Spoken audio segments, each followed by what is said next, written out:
All right. Good morning, YouTube. How's everybody doing out there? Give it a minute to warm up as you look at your weather map. Lots of rain in the middle. Mule, it looks like you're getting a little rain. Hopefully it doesn't slow down your rail activity. Even a little snow up there in Canada. Far north of Stan, it looks like, but still. What's spring without a little May snow? How's everybody doing? Thanks for joining us. Whenever you may join us. And we'll move on. Hope everybody gets through their midweek slump okay. Or is it just a good hump day? You never know. So wherever you are, enjoy the weather. You need the rain whether you want it or not. Start off, we'll skip around quite a bit here today. We're going to start off with the good news of the day. I mean, I consider it good news. Probably one of the more significant foreign affairs events to go along with the North Korea, South Korea ending the war, at least verbally, agreement. And they've released 3 prisoners now, which is quite a significant achievement. It's one of those things like we all talked growing up in the 80s about wondering when the speculate that the Vietnamese still had prisoners of war from Vietnam and that some of them were in China. And well, the same thing goes for Korea. It was just farther back and people didn't talk about it as much. But I think these guys were actually captured, not in the war, but lots of political prisoners there were released. Again, these links are in your description box. But they are... I want to see if they talk about who they are. They don't talk about them. They talk about Trump and Pompeo. We don't want to know about them.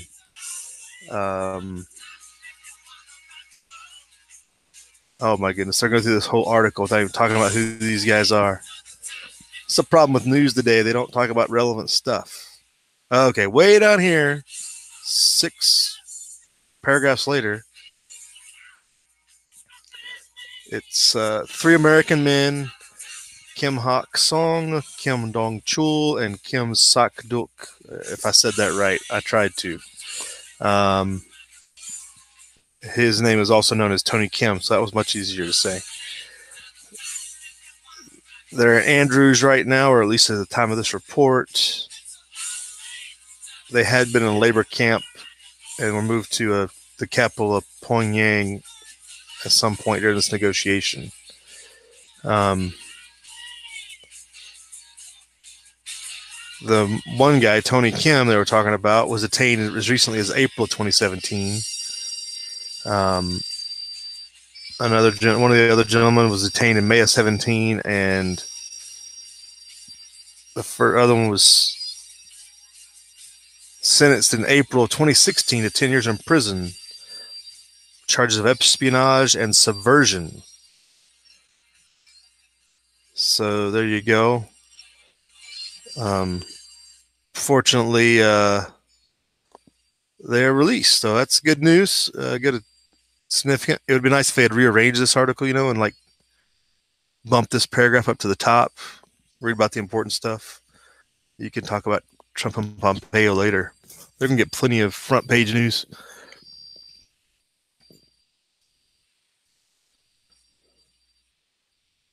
So that's good. Just putting that out there. Check it out.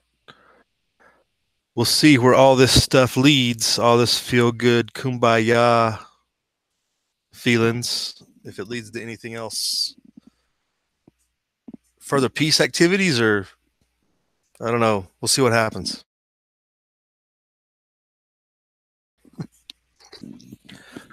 but jumping back over, let's check out the side chat. How about that? Hey, good morning, Kenneth the fam. Good morning. Walter Davis, thanks for joining us. The Saint is with us. How are you doing? Thanks for joining us, fellas. Have the coffee, pull it up. Yep. We'll keep rolling. Throw anything out there in the side chat if you got anything else on your radar. Just throw it out either with the chat room or we'll look it up as well if we feel the need. But this report out of the Weather Channel, April was the coldest in 2 decades for the continental U.S. Now, it didn't seem that cold where I was, and I guess that's because the bluer areas or the colder areas in this map they're going to pull up here. But at least 21 states and all-time record lows set in 2 states had all this record cold stuff. So that global warming is really having an effect, it looks like. Get through our commercial break. But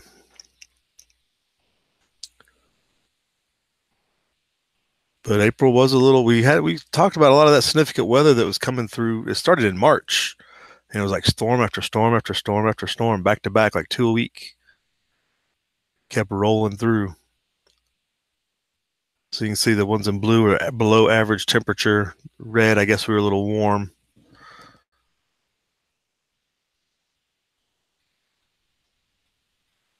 Or at least above average. Yeah, well below average on most of those blue states, as you can see there. So it wasn't just your imagination if you felt like April was cold, or at least below average in 2 decades. So just a little catch up on the weather side. As a whole, it finishes the 13th coldest April on record. I don't know how you average together all these temperatures in all these different locations and to get on a whole average. I don't understand how that makes sense, but I guess weathermen can do whatever they want. They make it up anyway.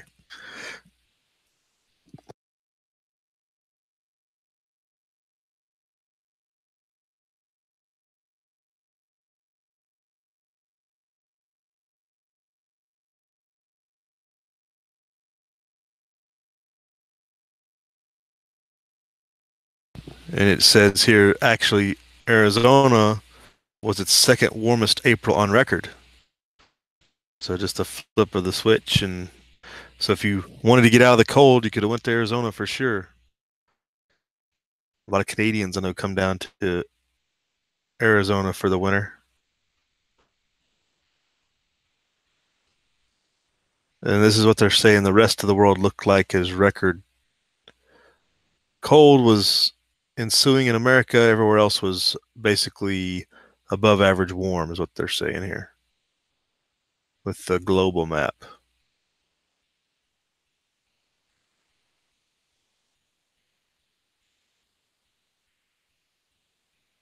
And it ranked April as the 3rd warmest April worldwide. Again, how they figure out averages, I don't know. But that's down there for you. Hey, M. Long, how you doing? Good morning. Thanks for dropping by, Slicer G.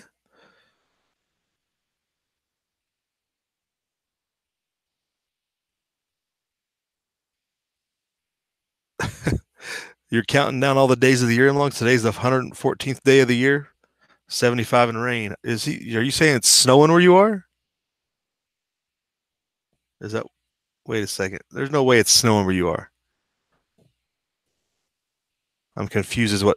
Oh, 75 days of the 114 are rain and snow. Okay, I think I got you what you're saying now. Gotcha. Yeah, over half. That's quite a bit of rain and snow.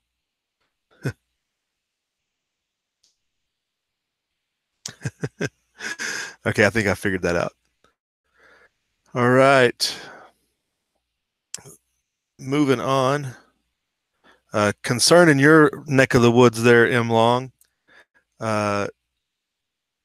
Ford is scrambling to limit the impact of a incident they had at one of their factories and maybe limiting production or stopping F-150 production.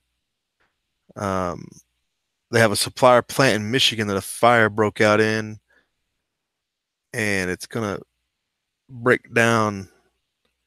So they're concerned about worker layoffs, etc., thousands and thousands, because obviously F-150 is a highly sold vehicle.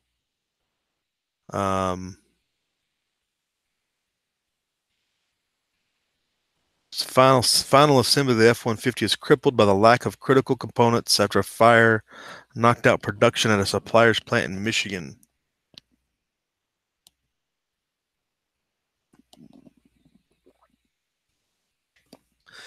The Auto Workers Union warned members that production could be stopped later this week, and the company doesn't know how or when or how long the production will be down. That's a lot of people that are involved in production of that vehicle.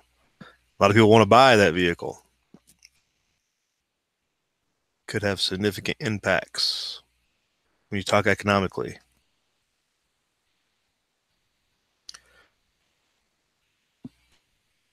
You'd think a company like Ford would have a backup plan. I mean, one plant going down for a component, you'd think they would have a backup supplier or an alternate production facility or something. Like,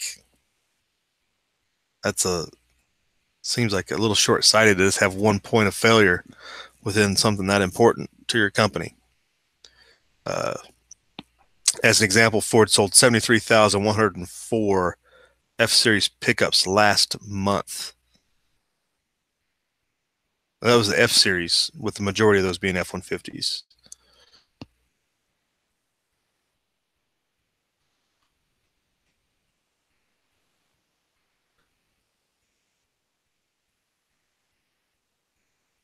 Expected impact could be on 7,600 workers that the layoffs and temporary shutdown could affect. Yeah, they don't say what the component is that production plant made, but if it's in the final assembly, you figure it's somewhere in the electronic realm, or I don't know. But have an alternate. Get your preps up, Ford. Primary, secondary, tertiary, even if you need it.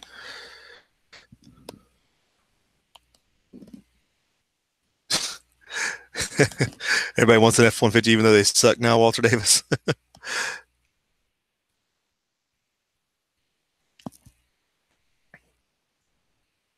Yeah, I know all the old F-150, F-250, 150s, all the F trucks were good trucks. I haven't seen a new one. Can't afford a new one. Just a F-150 is like $50,000. Don't even think about getting a 3/4 ton truck. Be having a mortgage on your house. It's quite ridiculous in that respect. $600 truck payments. I actually am long. I think it's more than that if you, well, I guess it probably depends on your terms, like your length of year. You could probably get it higher than that if you try to get a 4-year car payment. Some of these vehicles, $75,000. I don't think you can do 600. They'd be more than that.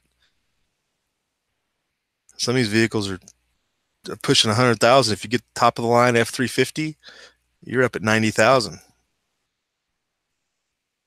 My first house was what, 89,000? Craziness, madness. So just a warning there. It could have economic impacts as well, but anybody looking to buy a truck, they're going to start getting thin. They do mention here that they have quite a good amount of inventory at the dealers, but that could dry up. You know how that goes. So moving on to other good news, all the AK enthusiasts celebrate, rejoice. Zero Hedge keeps not reloading right. The Russians are coming out with a new Kalashnikov rifle. So everybody will be able to upgrade your AK-47 to something new, trendy thing. or not. But all those lovers of Russian, the Kalashnikov variants might enjoy them. They're acquiring what's called the AK-12 and the AK-15. Shooting the same rounds. One's a 5.45 by 39, and one's a 7.62 by 39. So they haven't changed that part of the structure. They do look pretty, I guess you'd say, with the digitized camo pattern here.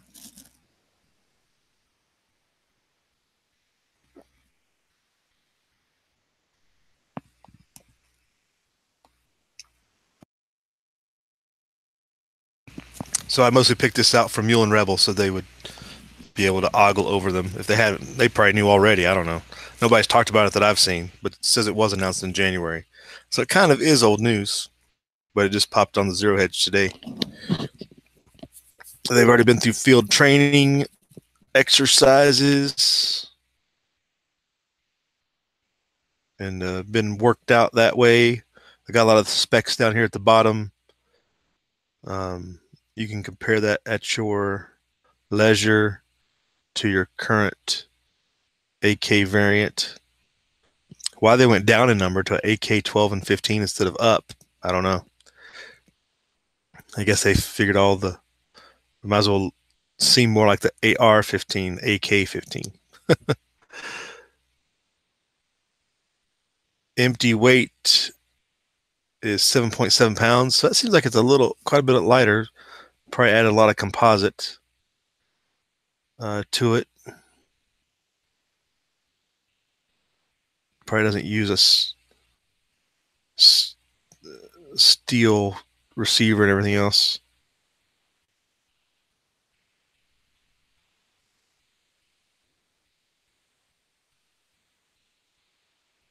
They had some Twitter pics from the field.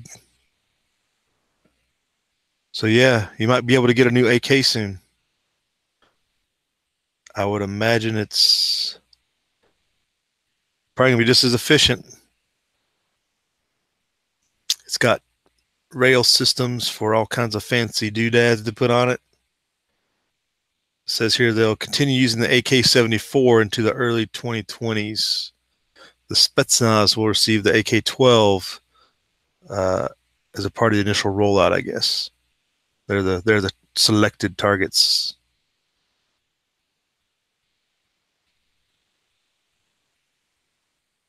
There they are. It says using them in Syria. So they've already got it in the field deployed. How are you going to tell by looking at it the difference? I'm not sure. It doesn't really break down what its differences are. It says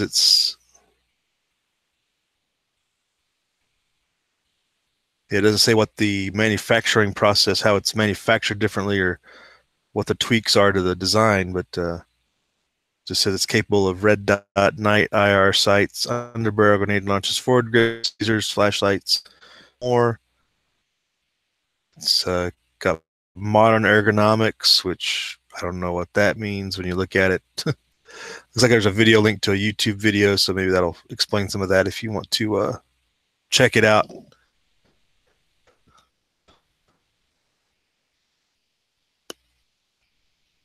Hey, Fractal Truth, good morning. Thanks for joining us. Have you checked it out? Saying it's a square gas block. Is that what you're going with?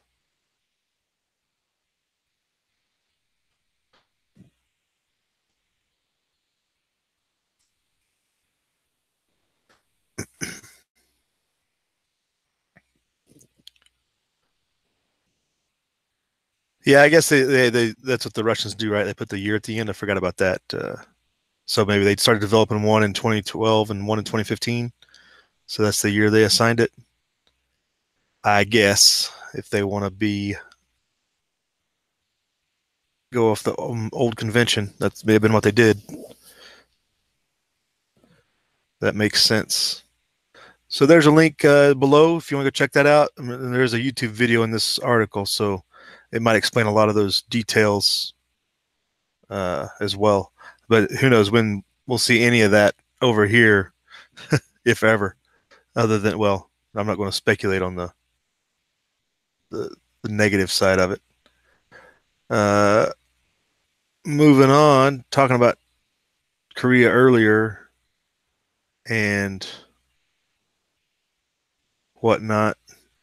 Um, Zero Hedge got an article about China's control of the South China Sea, and everybody's been tracking this for years about their movement, building artificial islands, putting military bases on those artificial islands, all the other things in the Spratlys, just China flexing their muscle, moving in. And this article this is from the Asia Times that they get the original article, bring it in, and comment on it. About how that pretty much China's in position now that you can't move into the area with short of war. China controls that area unless you want to fight them about it. So it's a couple decades in the making, and it looks like they have a new missile deployment into the area as well. Probably anti-sea and anti-air missiles. We talked about the fleet that was sailing through there, South China Sea, earlier in the month, or it would have been earlier last month. Yeah, yep, surface-to-air missiles and cruise, ballistic missiles, anti-cruise missile systems across the Spratly Island chain as a part of the areas they claim to be a part of China, but obviously that's been disputed for years by the Philippines and Vietnam. They've deployed electronic jamming equipment and command and control communications assets. I think it was only a matter of time. Everybody knew that was their play between the resources and the strategic location.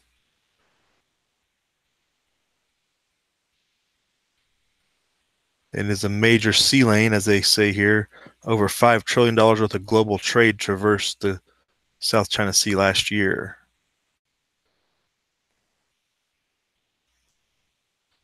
This picture here is from April 12th when we were talking about the fleet moving through the area. This is one of the pictures from that.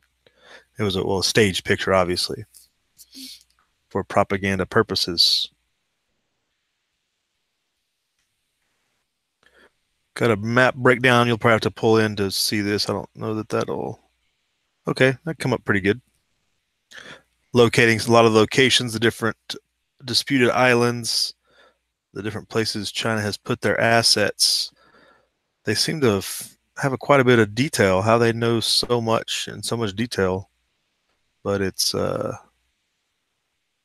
got sources at the bottom, so, and it shows which countries dispute which areas as their own. So that's a good chessboard of how it's all laid out. A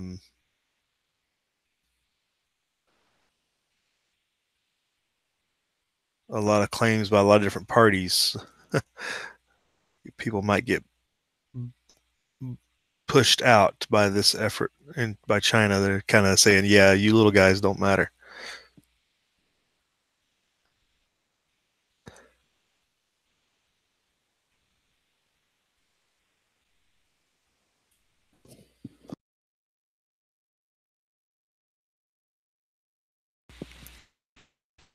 So there's that article. Go check that out.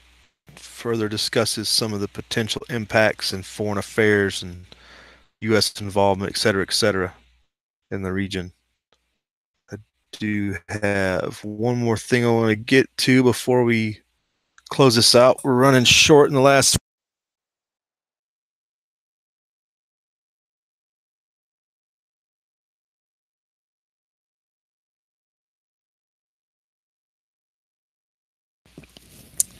All right, final article I got pulled up. I've been following the water situation in South Africa for quite some time. At least when we found out about it, it's been going on for long before we were covering it on here. Hey, good morning, Alicia. How you doing? Thanks for joining us. Do you get when you save water, you get a new tariff hike? So this is an example of big government doing you wrong or doing you right, doing what big government does best, get in your way. Um, so we talked about how Cape Town has been running out of water for several years, and they've been conserving and cutting back and cutting back.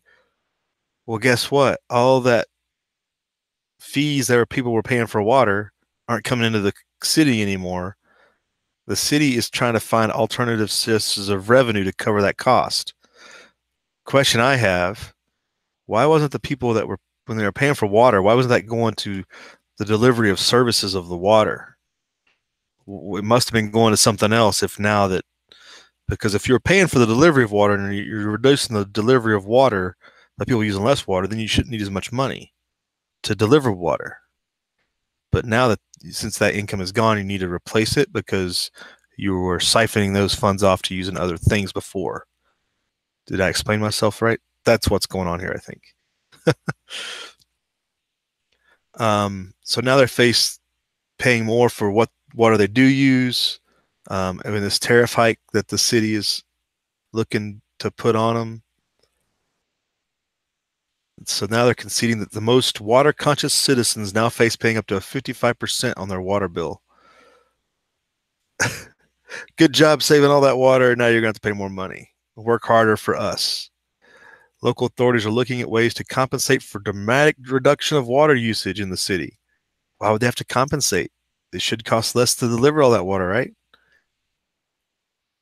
No, because no government ever cuts costs anymore. They don't have any decency to cut back. Taxpayers, this is good. This is out of the southafrican.com. This is a good statement. Taxpayers, the politicians' favorite source of a bailout, are now being targeted. Money is apparently needed for both the financial implications of reduced consumption and also addresses the damage caused to Cape Town's reticulation system. What is a reticulation system? I'm not sure. Reticulate. To reticulate. I'm not sure. Probably something to do with water delivery, but maybe not. If it's like our road taxes, where do our gas taxes go? It doesn't always go to the roads.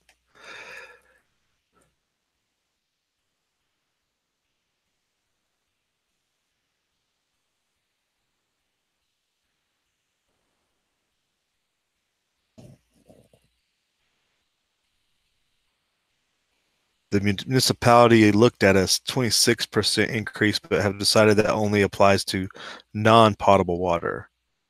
So the water you can't drink, you still have to pay more for too. So the first 6 kiloliters of water used by local households would see the 55% increase. So let me get this straight. For your baseline, you're going to pay more, but when you use above that baseline, you don't pay more. Why wouldn't you charge for using it? It's just ridiculous. It's a prime example of government can't get out of its own way. This is the end of the article. Is this the end of the article? Yeah. And they still don't say what the money's going towards other than that reticulation system, which I'm not sure what that is. As far as motivational techniques go, this has got to be as bad as it gets. Yeah, no doubt about that. Hit the nail on the head on that one. Good job saving your city from drought and desolation. Here's some taxes because we can't get our act together.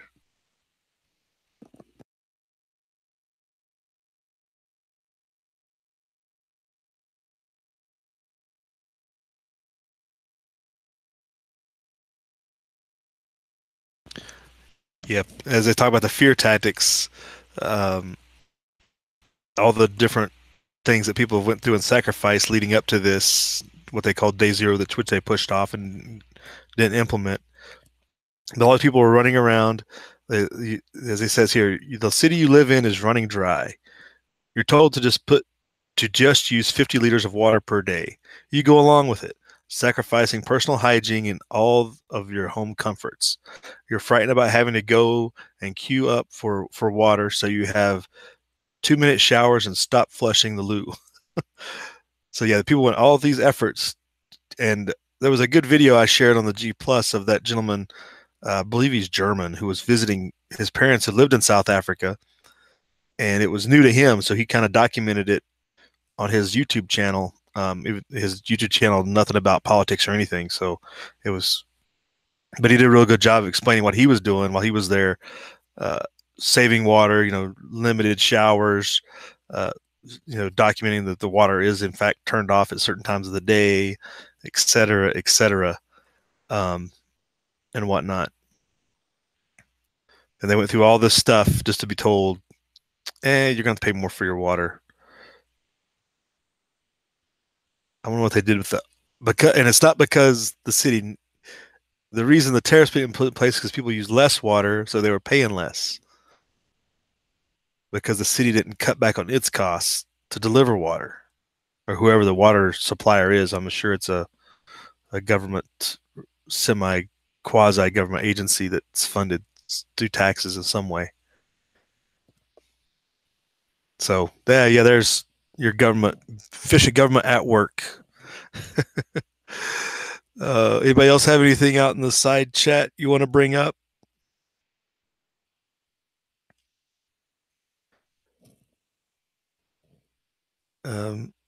Thanks everybody for joining us.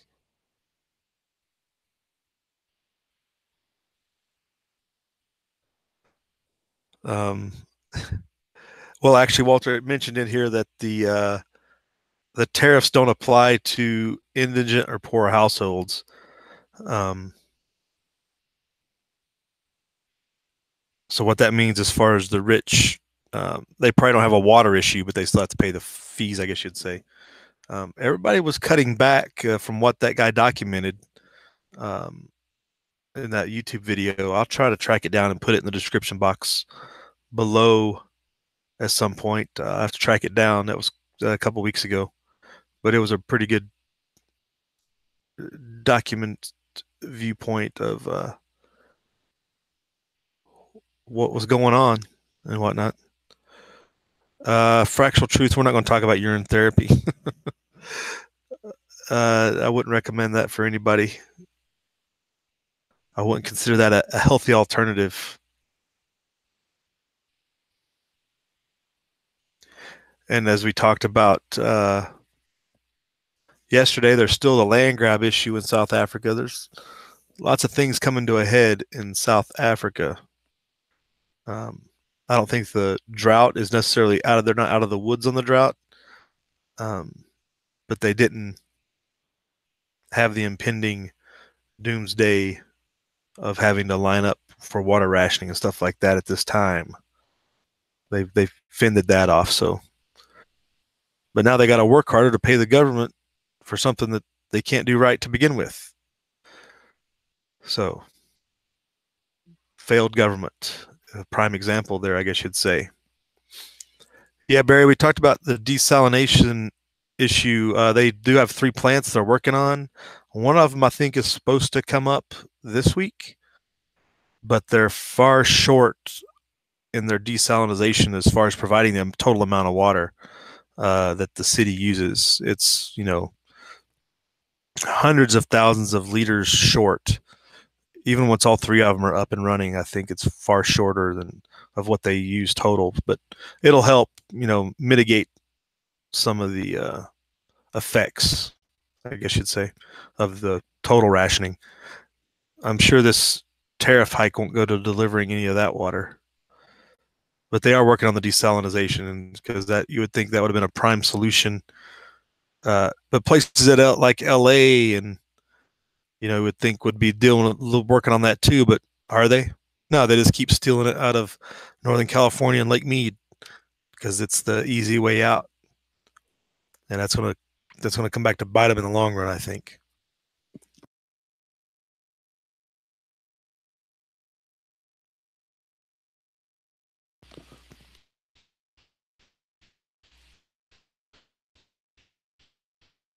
And we'll try to track down this video from South Africa. It was, if I can go back far enough in my history.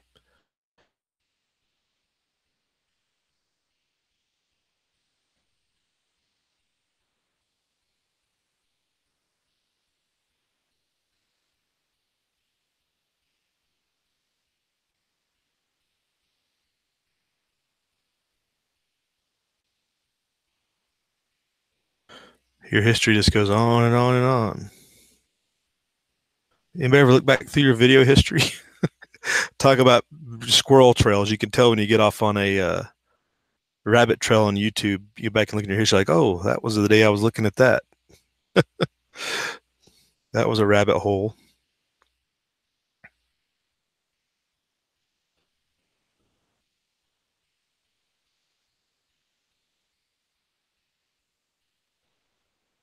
A rabbit hole to venture down. Oh, while I'm searching for this, let me give a plug for a new channel I just ran across. Last night, Scotsman did a chat for a channel, Modern Anti-Federalist. Go check him out. I'll put a link in the description box for that channel too, once I find this South Africa video. But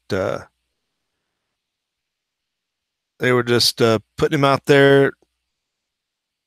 So it's modern anti-federalist, which is my kind of channel name. Okay, I'm getting there. All right, yeah. So yeah, I've got that. Okay, there's the video. Going into the description box below. But yeah, Modern Anti-Federalist, go check him out. Interesting channel. As you can tell by the channel name, kind of the nature of his line of thought. I don't think he's quite as extreme as a real anti-federalist, but hey, we can still get along. Former Marine, stuff like that. So you got to give shout outs where you can. So,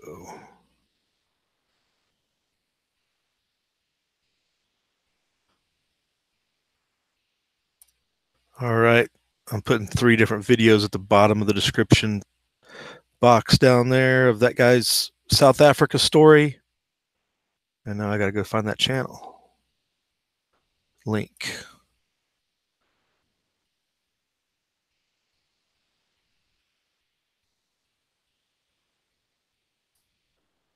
It's definitely good stuff to check out.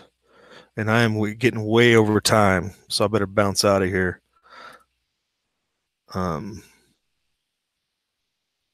Once I get this in there. I hope everybody has a good hump day. Enjoy your midweek leisure.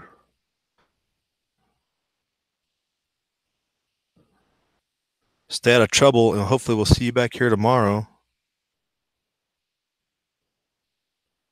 And if you get locked up, don't call me.